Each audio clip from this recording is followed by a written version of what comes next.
the magazine that Kell Robertson founded, and that we did an issue before this in 1994, 95, something like that, that Roger Scott edited carefully.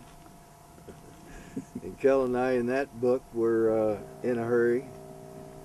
I had Kell was living in a nice hotel room, an old railroad hotel in Raton, and we were putting together that Desperado. There is no sequence to any of these. I said this was volume 3. I have no idea, but it's one in a list of maybe 12, 15 Desperados that Kell's put out over the years, starting in San Francisco. And the really fine introduction to this Desperado provides a good history of the magazine. Maybe I should mention that, huh?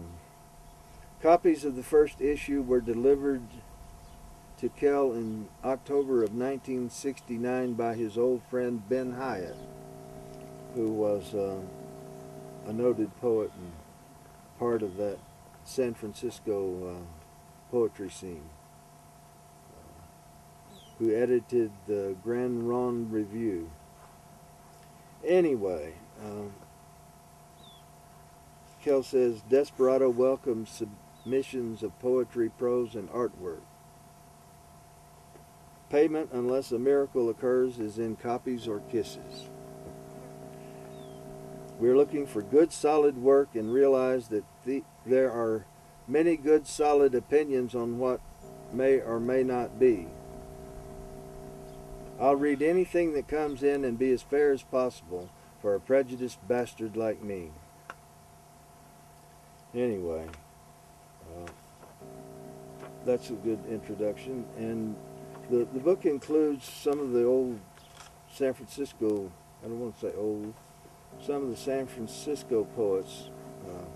Among them, Roxy Gordon. There's a beautiful piece in here that Kell published in Desperado back years ago that really captures the soul of the Great Plains and what happened to those buffalo. And it's a great portrait of a buffalo hunter, alone and starving to death up in a little butte country up in a little swell, kind of sheltered by some trees. And all the buffalo that he had known, he'd been living up there, and the herd had gotten down to this one. And he wrote a letter to his daughter down in Georgia, telling her, today I have ate the last buffalo.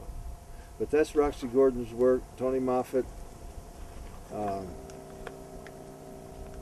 Roger Scott, I'm going to read some of his in just a minute. Argos McCallum, great stuff. I'm going to read some of this from Ralph Solano. Anyway, that's what I'm doing. And I do have copies of this book, and I just well sell them as hold them. I sell them at readings in different places, but